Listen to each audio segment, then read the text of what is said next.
Sexual reproduction in flowering plants. Are we not lucky that plants reproduce sexually? The myriads of flowers that we enjoy gazing at, the scents and the perfumes that we swoon over, the rich colors that attract us are all there as an aid to sexual reproduction. Flowers do not exist only for us to be used for our own selfishness. All flowering plants show sexual reproduction. A look at the diversity of structures of the inflorescences, flowers and floral parts shows an amazing range of adaptations to ensure formation of the end products of sexual reproduction, the fruits and seeds. In this chapter, let us understand the morphology, structure, and the processes of sexual reproduction in flowering plants, angiosperms. 1.1 Flower, a fascinating organ of angiosperms. Human beings have had an intimate relationship with flowers since time immemorial. Flowers are objects of aesthetic, ornamental, social, religious, and cultural value. They have always been used as symbols for conveying important human feelings such as love, affection, happiness, grief, mourning, etc. List at least 5 flowers of ornamental value that are commonly cultivated at homes and in gardens. Find out the names of 5 more flowers that are used in social and cultural celebrations in your family. Have you heard of floriculture? What does it refer to? To a biologist, flowers are morphological and embryological marvels and the sites of sexual reproduction. In earlier classes, you have read the various parts of a flower. Figure 1.1 will help you recall the parts of a typical flower. Can you name the 2 parts in a flower in which the 2 most important units of sexual reproduction develop? Let's see figure 1.1, a diagrammatic representation of LS of a flower. This is stigma, this is anther, this is petal, this is filament, this is sepal, this is ovary, and this is style. 1.2 Pre-Fertilisation, Structures and Events. Much before the actual flower is seen on a plant, the decision that the plant is going to flower has taken place.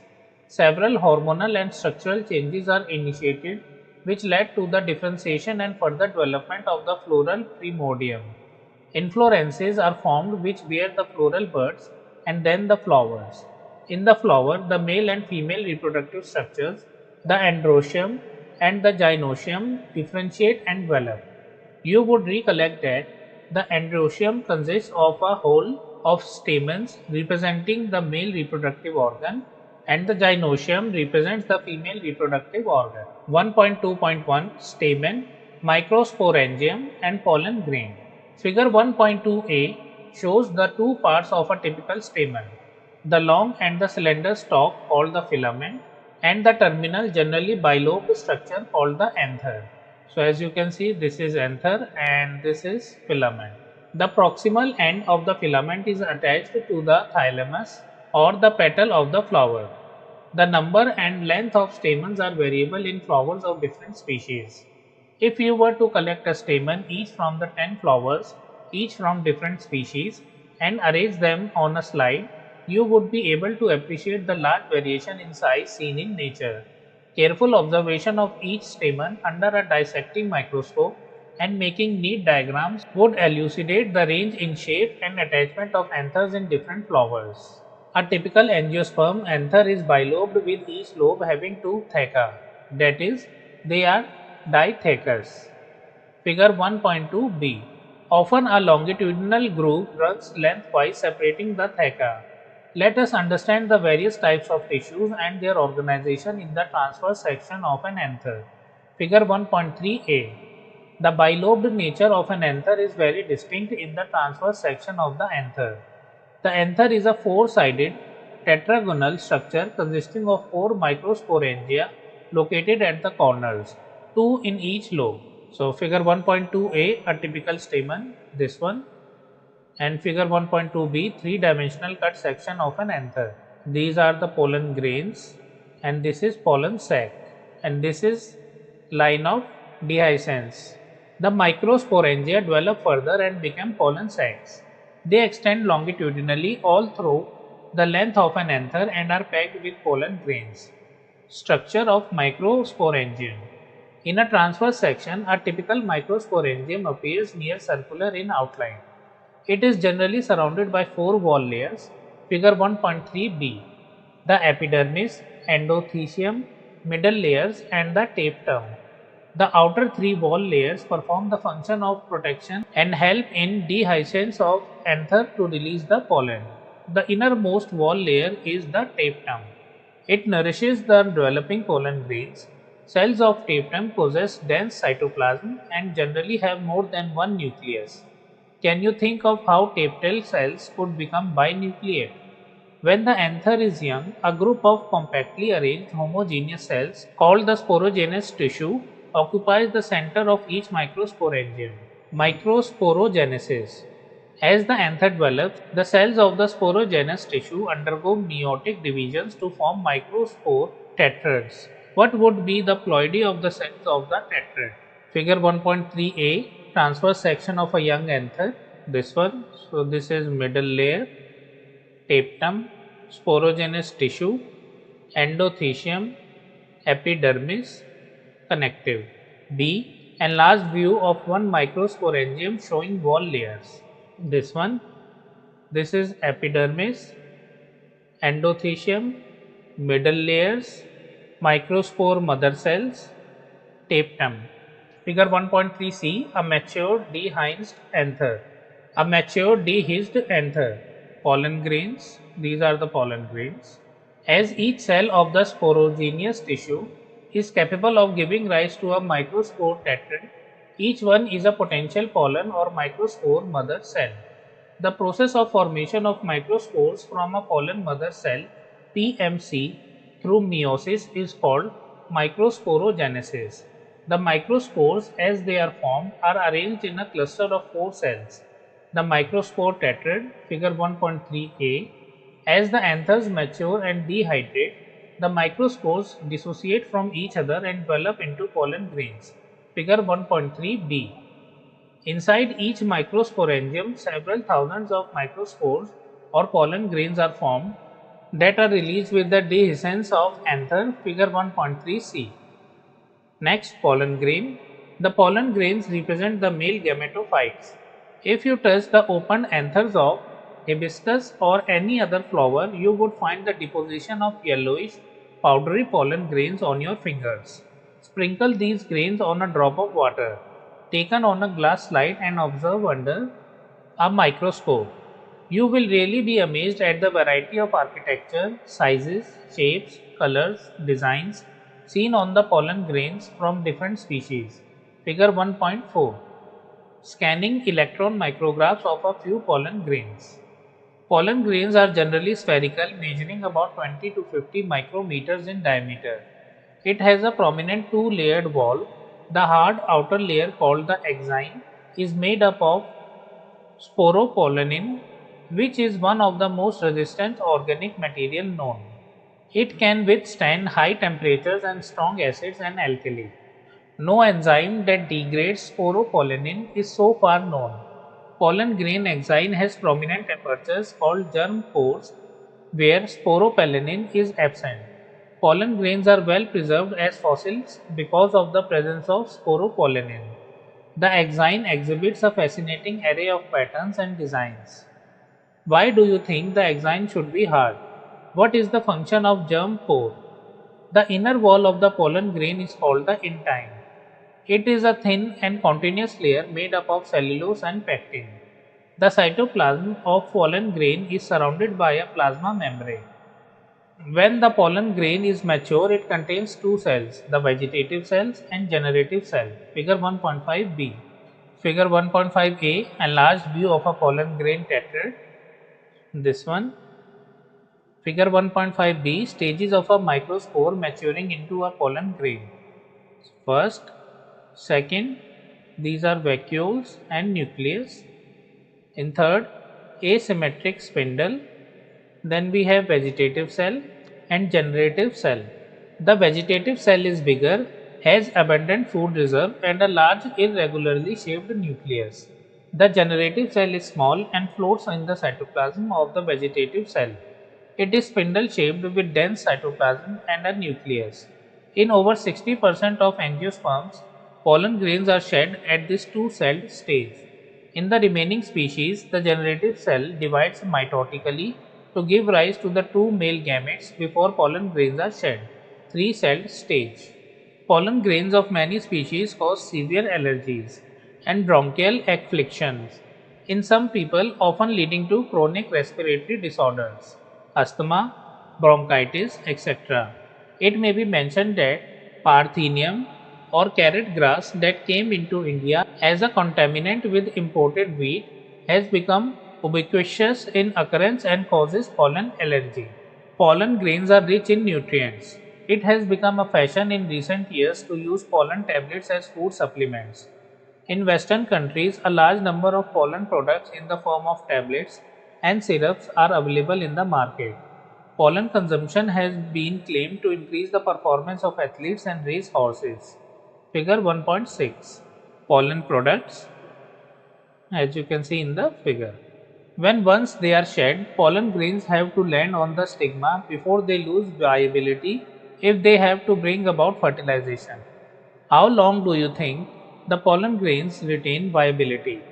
The period for which pollen grains remain viable is highly variable and to some extent depends on the prevailing temperature and humidity. In some cereals such as rice and wheat, pollen grains lose viability within 30 minutes of their release. Rosaceae, Leguminosae, and Solanaceae, they maintain viability for months. You may have heard of storing semen, sperms of many animals including humans for artificial insemination. It is possible to store pollen grains of a large number of species for years in liquid nitrogen, that is -196 degrees Celsius. Such stored pollen can be used as pollen banks, similar to seed banks in crop breeding programs. 1.2.2 The pistil, Megasporangium, that is ovule, and embryo sac. The gynoecium represents the female reproductive part of the flower. The gynoecium may consist of a single pistil, monocarpellary, or may have more than one pistil, multicarpellary. When there are more than one, the pistils may be fused together, syncarpous, figure 1.7b, or may be free, apocarpous, figure 1.7c. Each pistil has three parts, figure 1.7a, the stigma, style, and ovary.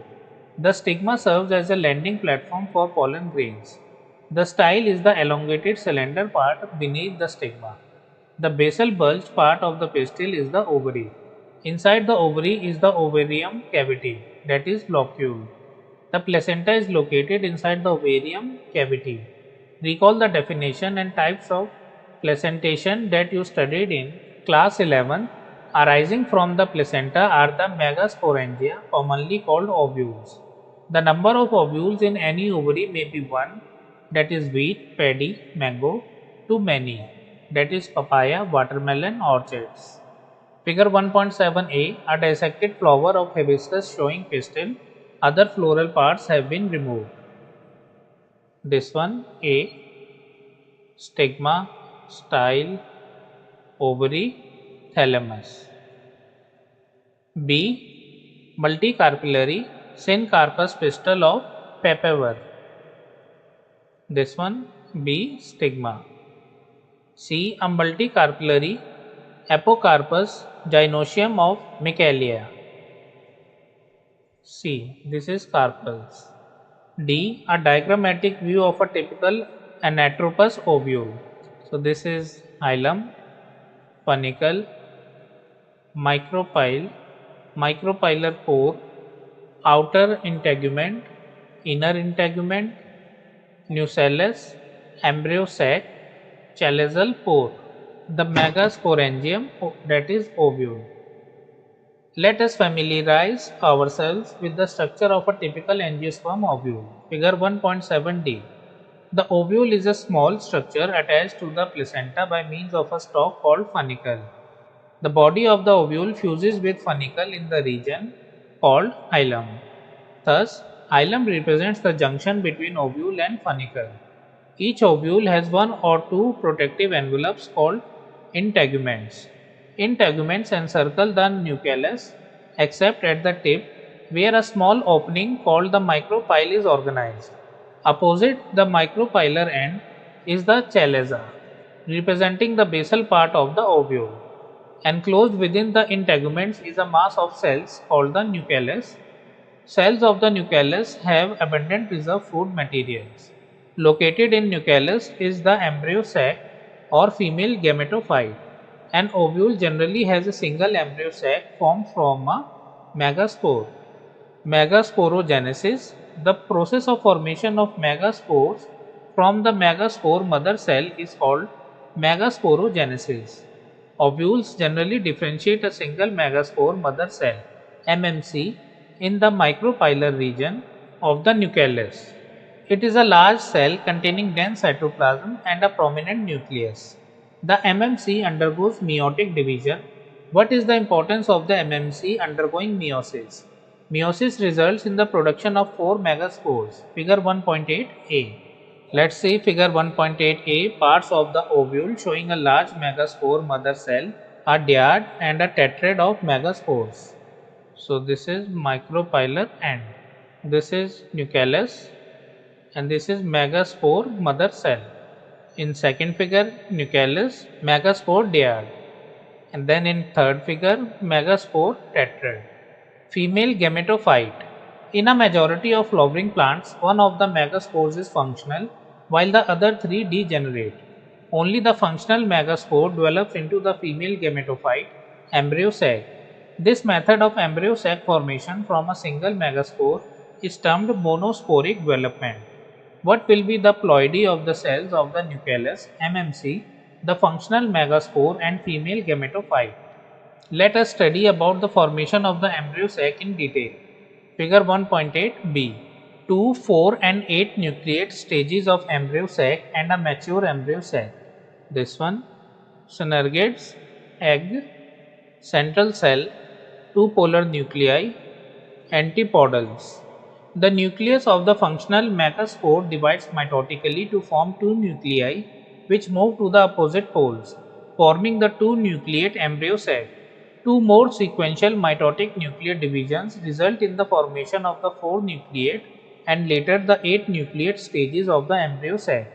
It is of interest to note that these mitotic divisions are strictly free nuclear, that is, nuclear divisions are not followed immediately by cell wall formation. After the 8 nucleate stage, cell walls are laid down leading to the organization of the typical female gametophyte or embryo sac. Observe the distribution of cells inside the embryo sac, figure 1.8b and c. Figure 1.8c are diagrammatic representation of the mature embryo sac, chalazial end, and this is micropylar end. These are antipodals. These are polar nuclei, central cell, egg, synergates, filiform apparatus. 6 of the 8 nuclei are surrounded by cell walls and organized into cells. The remaining 2 nuclei, called polar nuclei, are situated below the egg apparatus in the large central cell. There is a characteristic distribution of the cells within the embryo sac. These cells are grouped together at the micropylar end and constitute the egg apparatus. The egg apparatus in turn consists of 2 synergates and 1 egg cell. The synergates have special cellular thickenings at the micropylar tip called filiform apparatus, which play an important role in guiding the pollen tubes into the synergate. 3 cells are at the chalazial end and are called the antipodals. The large central cell, as mentioned earlier, has 2 polar nuclei.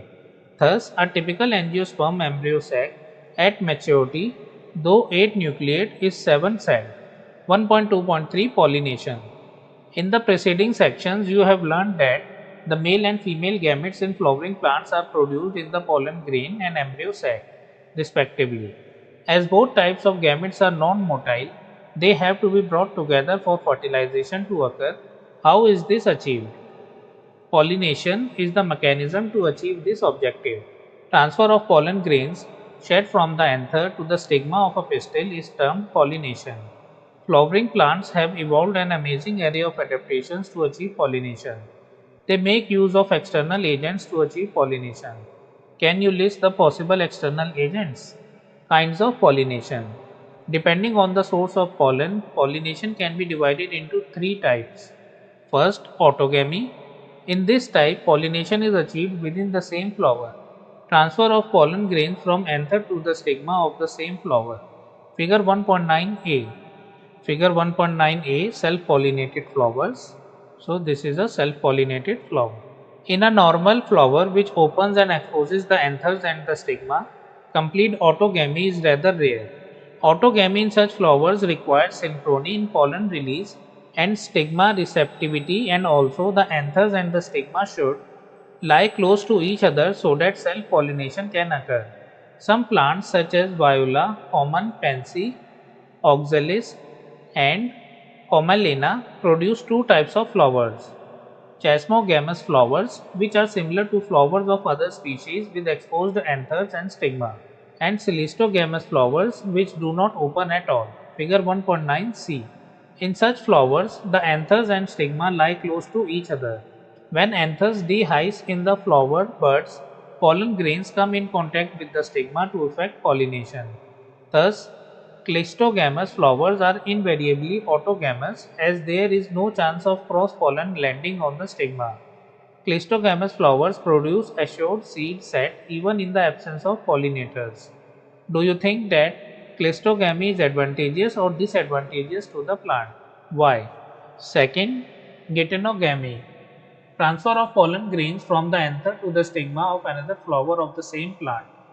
Although geitonogamy is functionally cross-pollination involving a pollinating agent, genetically it is similar to autogamy since the pollen grains come from the same plant.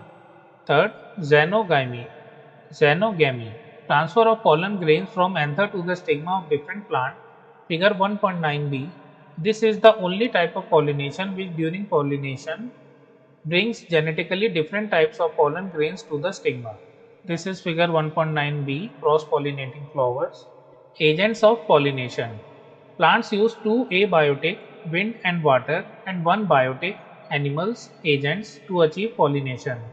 Majority of plants use biotic agents for pollination. Only a small proportion of plants use abiotic agents. Pollen grains coming in contact with the stigma is a chance factor in both wind and water pollination.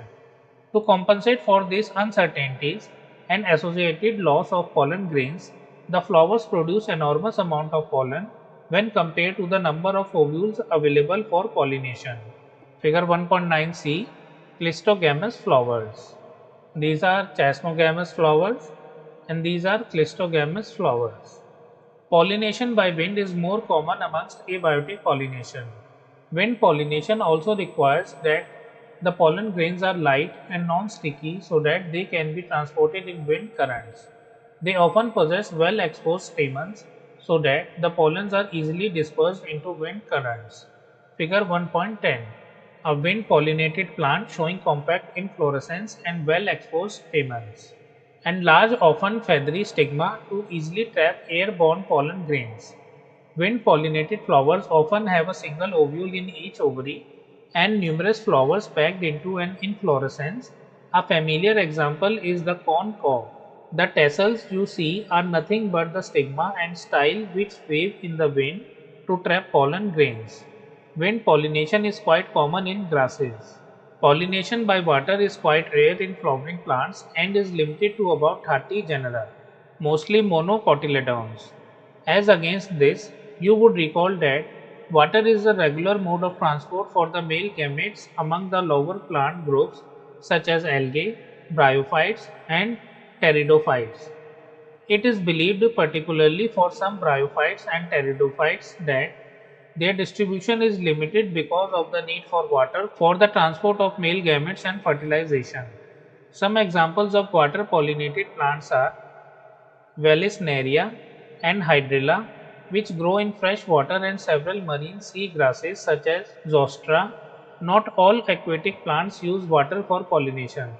In a majority of aquatic plants such as water hyacinth and water lily, the flowers emerge above the level of water and are pollinated by insects or wind, as in most of the land plants.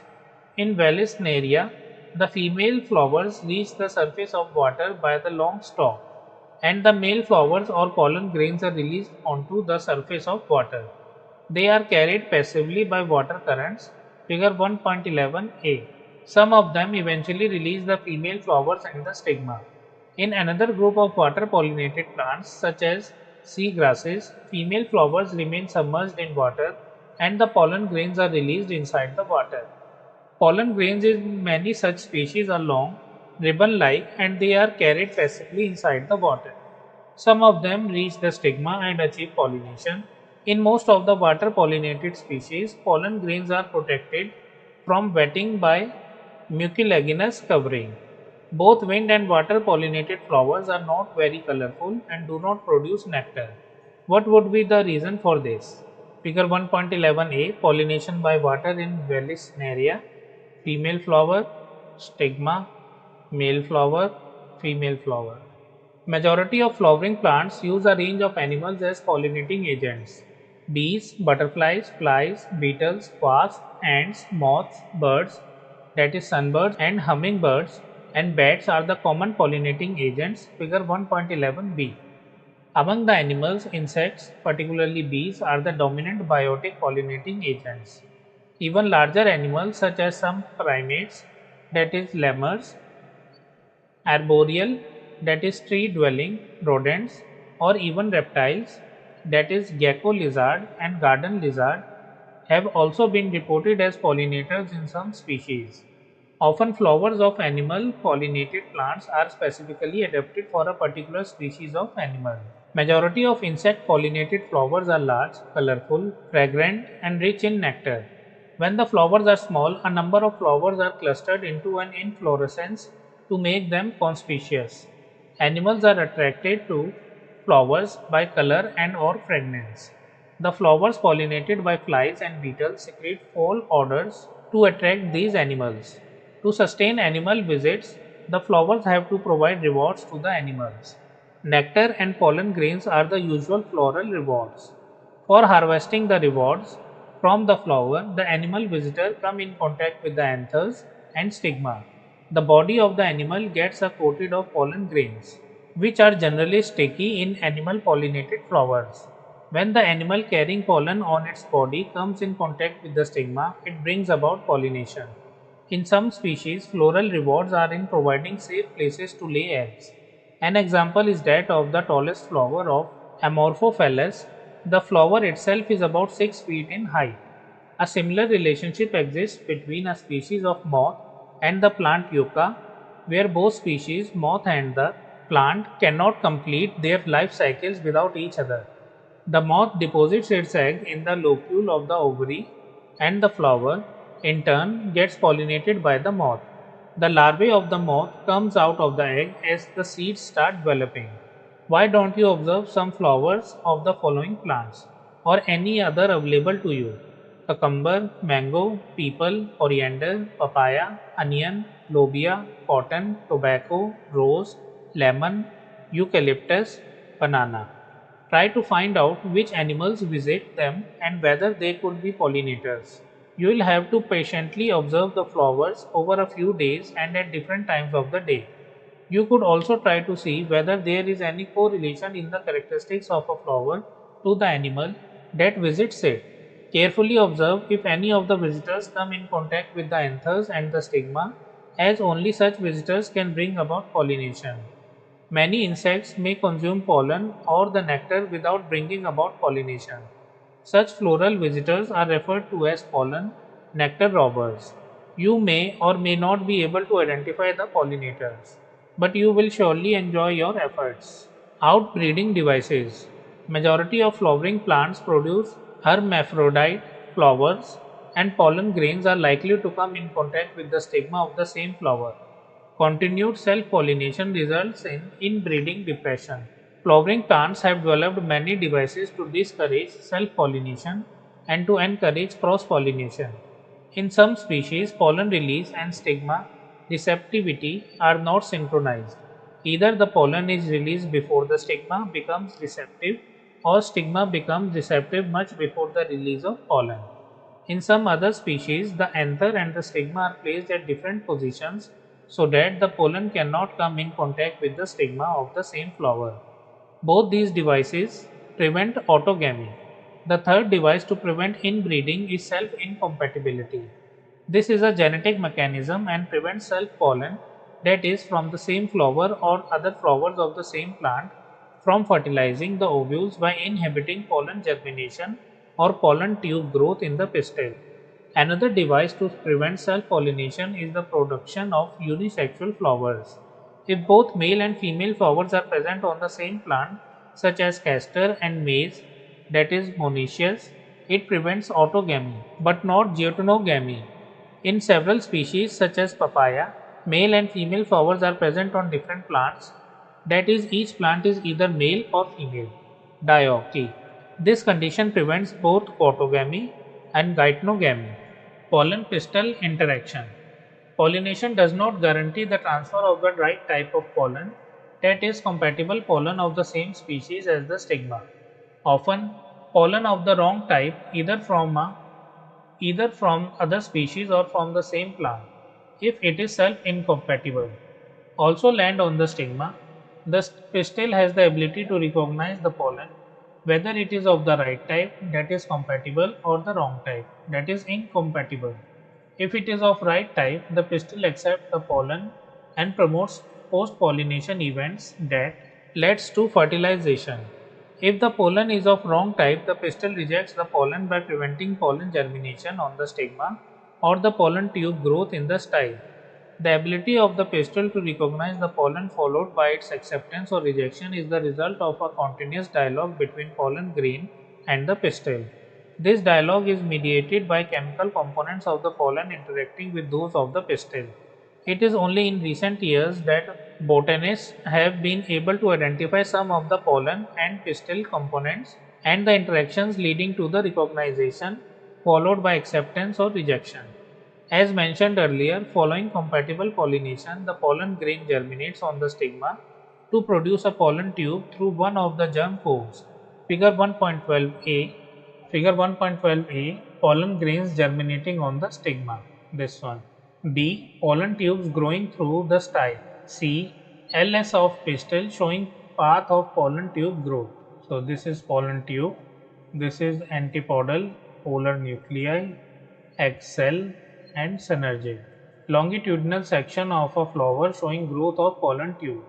D. Enlarged view of an egg apparatus showing entry of pollen tube into synergid. Central cell, egg nucleus, plasma membrane, synergid, filiform apparatus, male gametes, vegetative nucleus. E. Discharge of male gametes into a synergid and the movements of the sperms, one into the egg and the other into the central cell.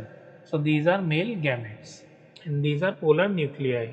The contents of the pollen grain move into the pollen tube. Pollen tube grows through the tissue of the stigma and style and reaches the ovary. Figure 1.12b, C. You would recall that in some plants pollen grains are shed at two-celled condition, a vegetative cell and a generative cell. In such plants, the generative cell divides and forms the two male gametes during the growth of pollen tube in the stigma. In plants which shed pollen in the three-celled condition, pollen tubes carry the two male gametes from the beginning. Pollen tube, after reaching the ovary, enters the ovule through the micropyle and then enters one of the synergids through the filiform apparatus. Figure 1.12d and E. Many recent studies have shown that filiform apparatus present at the micropylar part of the synergids guides the entry of pollen tube. All these events from pollen deposition on the stigma until pollen tubes enter the ovule are together referred to as pollen pistil interaction. As pointed out earlier, pollen pistil interaction is a dynamic process involving pollen recognition followed by promotion or inhibition of the pollen. The knowledge gained in this area would help the plant breeder in manipulating pollen pistil interaction, even in incompatible pollinations, to get desired hybrids. You can easily study pollen germination by dusting some pollen from flowers such as pea, chickpea, crotalaria, balsam, and vinca on a glass slide containing a drop of sugar solution, about 10%. After about 15 to 30 minutes, observe the slide under the low power lens of the microscope. You are likely to see pollen tubes coming out of the pollen grains. A breeder is interested in crossing different species and offer genera to combine desirable characters to produce commercially superior varieties. Artificial hybridization is one of the major approaches of crop improvement program. In such crossing experiments, it is important to make sure that only the desired pollen grains are used for pollination and the stigma is protected from contamination from unwanted pollen. This is achieved by emasculation and bagging techniques. If the female parent bears bisexual flowers, removal of anthers from the flower bud before the anther dehisces using a pair of forceps is necessary. This step is referred to as emasculation. Emasculated flowers have to be covered with a bag of suitable size, generally made up of butter paper, to prevent contamination of its stigma with unwanted pollen. This process is called bagging.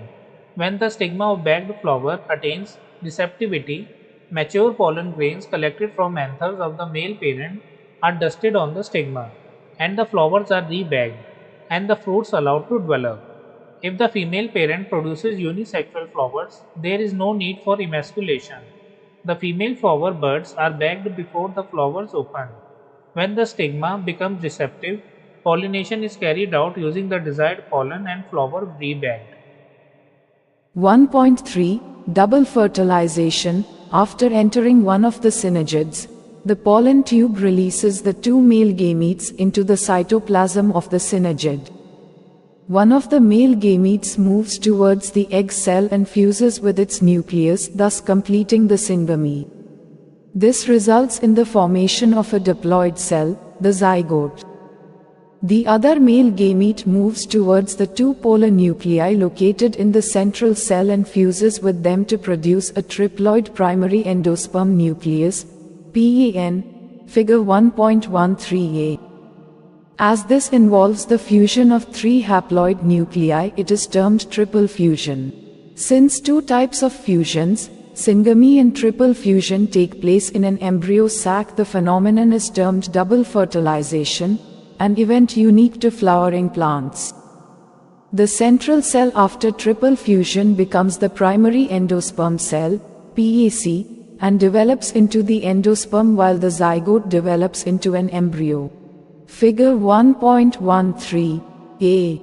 Fertilized embryo sac showing zygote and primary endosperm nucleus, PAN. Degenerating synergid zygote, 2N, primary endosperm cell, PAC, primary endosperm nucleus, 3N, PAN. Degenerating gnatipodal cells, B. Stages in embryo development in a dicot, shown in reduced size as compared to A. Zygote, globular embryo, heart-shaped embryo, suspensa, radical, cotyledon. 1.4 Post-fertilization, structures and events. Following double fertilization, events of endosperm and embryo development, maturation of ovules into seeds and ovary into fruit, are collectively termed post-fertilization events. 1.4.1 Endosperm. Endosperm development precedes embryo development. Why? The primary endosperm cell divides repeatedly and forms a triploid endosperm tissue. The cells of this tissue are filled with reserve food materials and are used for the nutrition of the developing embryo. In the most common type of endosperm development, the pen undergoes successive nuclear divisions to give rise to free nuclei. This stage of endosperm development is called free nuclear endosperm. Subsequently, cell wall formation occurs and the endosperm becomes cellular. The number of free nuclei formed before cellularization varies greatly. The coconut water from tender coconut that you are familiar with is nothing but free nuclear endosperm, made up of thousands of nuclei, and the surrounding white kernel is the cellular endosperm. Endosperm may either be completely consumed by the developing embryo, example, pea, groundnut, beans, before seed maturation, or it may persist in the mature seed, example, castor and coconut, and be used up during seed germination. Split open some seeds of castor, peas, beans, groundnut, fruit of coconut and look for the endosperm in each case. Find out whether the endosperm is persistent in cereals, wheat, rice and maize. 1.4.2 Embryo. Embryo develops at the micropylar end of the embryo sac where the zygote is situated. Most zygotes divide only after certain amount of endosperm is formed. This is an adaptation to provide assured nutrition to the developing embryo. Though the seeds differ greatly, the early stages of embryo development, embryogeny, are similar in both monocotyledons and dicotyledons. Figure 1.13 depicts the stages of embryogeny in a dicotyledonous embryo. The zygote gives rise to the proembryo and subsequently to the globular, heart-shaped and mature embryo. A typical dicotyledonous embryo, figure 1.14, consists of an embryonal axis and two cotyledons. The portion of embryonal axis above the level of cotyledons is the epicotyl, which terminates with the plumule or stem tip. The cylindrical portion below the level of cotyledons is hypocotyl that terminates at its lower end in the radicle or root tip. The root tip is covered with a root cap. Embryos of monocotyledons, figure 1.14b, possess only one cotyledon. In the grass family, the cotyledon is called scutellum, that is situated towards one side, lateral, of the embryonal axis. Figure 1.14a, a typical dicot embryo, plumule, cotyledons, hypocotyl, radicle, root cap, B, LS of an embryo of grass, scutellum, coleoptile, shoot apex, epiblast, radicle, root cap, colohyza. At its lower end, the embryonal axis has the radicle and root cap enclosed in an undifferentiated sheath called coleorhiza. The portion of the embryonal axis above the level of attachment of scutellum is the epicotyl. Epicotyl has a shoot apex and a few leaf primordia enclosed in a hollow folae structure, the coleoptile. Soak a few seeds in water, say of wheat, maize, peas, chickpeas, groundnut, overnight. Then split the seeds and observe the various parts of the embryo and the seed. 1.4.3 Seed in Angiosperms. The seed is the final product of sexual reproduction. It is often described as a fertilized ovule. Seeds are formed inside fruits.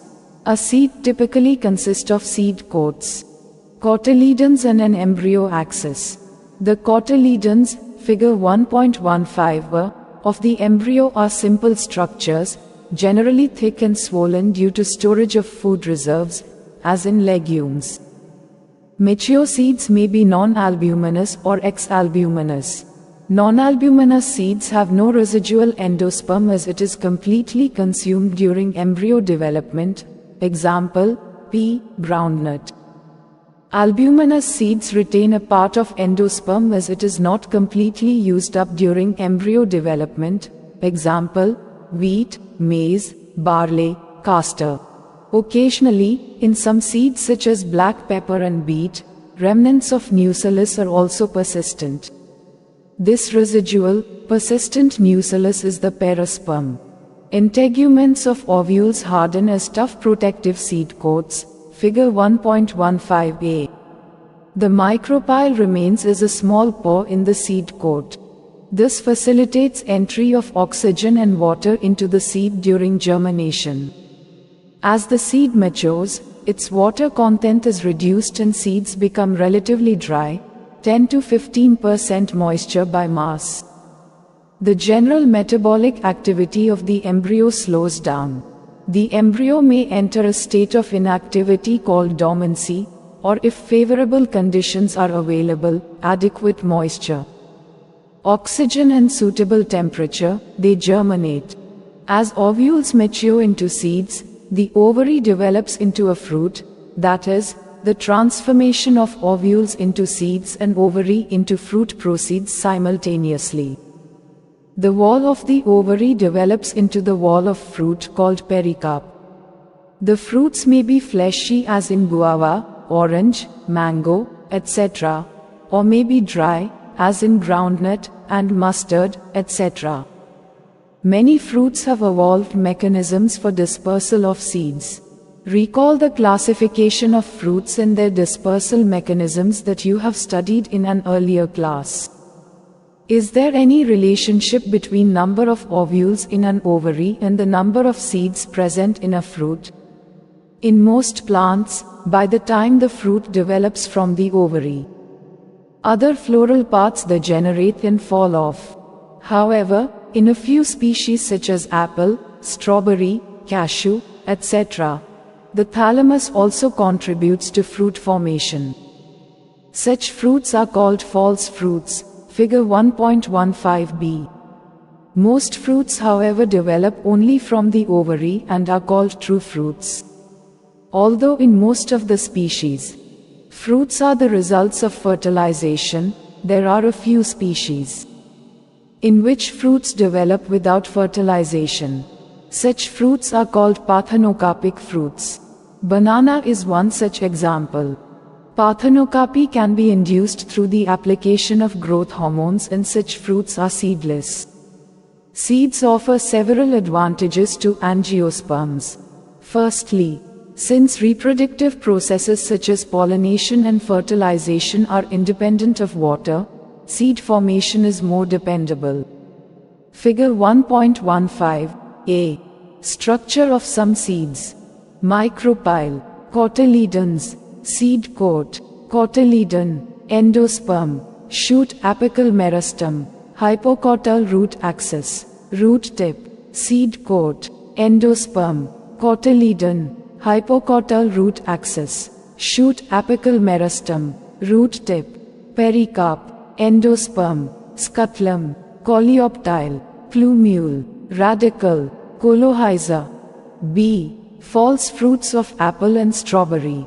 Thalamus, seed, endocarp, mesocarp, thalamus, achene. Also, seeds have better adaptive strategies for dispersal to new habitats and help the species to colonize in other areas, as they have sufficient food reserves. Young seedlings are nourished until they are capable of photosynthesis on their own. The hard seed coat provides protection to the young embryo. Being products of sexual reproduction, they generate new genetic combinations leading to variations. Seed is the basis of our agriculture. Dehydration and dormancy of mature seeds are crucial for storage of seeds, which can be used as food throughout the year and also to raise crop in the next season. Can you imagine agriculture in the absence of seeds, or in the presence of seeds which germinate straight away soon after formation and cannot be stored? How long do the seeds remain alive after they are dispersed? This period again varies greatly. In a few species, the seeds lose viability within a few months. Seeds of a large number of species live for several years. Some seeds can remain alive for hundreds of years. There are several records of very old yet viable seeds. The oldest is that of a lupine, Lupinus arcticus, excavated from Arctic tundra. The seed germinated and flowered after an estimated record of 10,000 years of dormancy. A recent record of 2,000 years old viable seed is of the date palm, Phoenix dactylifera, discovered during the archaeological excavation at King Herod's palace near the Dead Sea. After completing a brief account of sexual reproduction of flowering plants, it would be worth attempting to comprehend the enormous reproductive capacity of some flowering plants by asking the following questions. How many eggs are present in an embryo sac? How many embryo sacs are present in an ovule? How many ovules are present in an ovary? How many ovaries are present in a typical flower? How many flowers are present on a tree? And so on. Can you think of some plants in which fruits contain very large number of seeds? Orchid fruits are one such category, and each fruit contains thousands of tiny seeds. Similar is the case in fruits of some parasitic species such as Orabach and Striga. Have you seen a tiny seed of ficus? How large is the tree of ficus developed from that tiny seed? How many billions of seeds does each ficus tree produce? Can you imagine any other example in which such a tiny structure can produce such a large biomass over the years? 1.5 Apomixis and Polyembryony. Although seeds, in general, are the products of fertilization, a few flowering plants such as some species of Asteraceae and grasses have evolved a special mechanism to produce seeds without fertilization, called apomixis. What is fruit production without fertilization called? Thus, apomixis is a form of asexual reproduction that mimics sexual reproduction. There are several ways of development of apomictic seeds. In some species, the diploid egg cell is formed without reduction division and develops into the embryo without fertilization.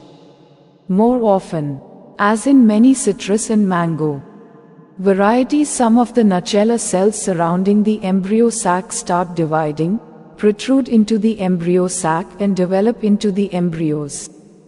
In such species, each ovule contains many embryos. Occurrence of more than one embryo in a seed is referred to as polyembryony. Take out some seeds of orange and squeeze them. Observe the many embryos of different sizes and shapes from each seed. Count the number of embryos in each seed. What would be the genetic nature of apomictic embryos? Can they be called clones? Hybrid varieties of several of our food and vegetable crops are being extensively cultivated. Cultivation of hybrids has tremendously increased productivity. One of the problems of hybrids is that hybrid seeds have to be produced every year.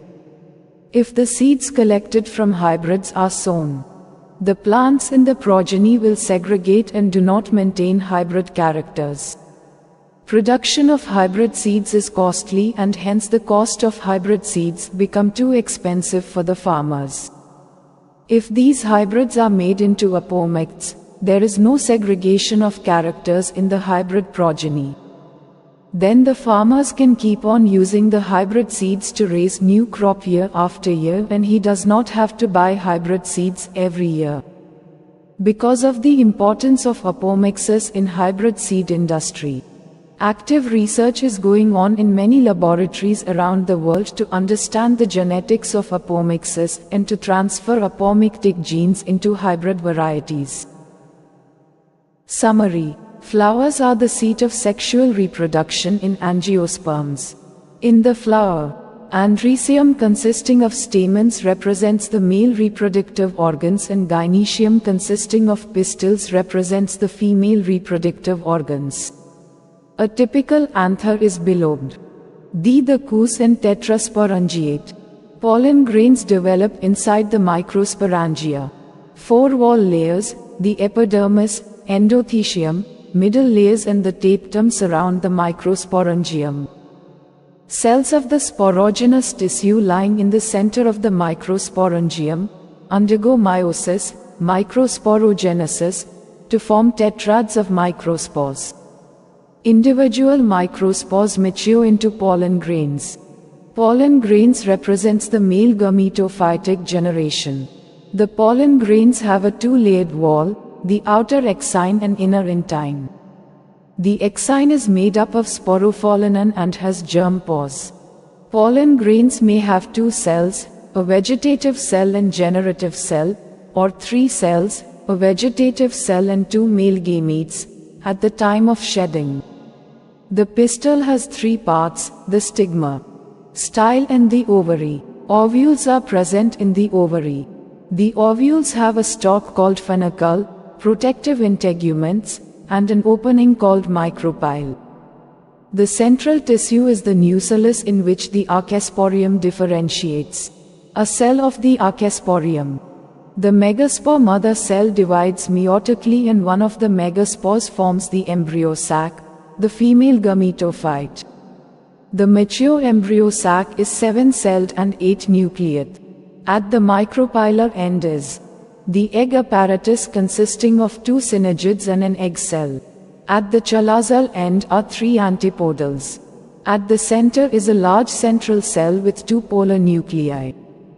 Pollination is the mechanism to transfer pollen grains from the anther to the stigma.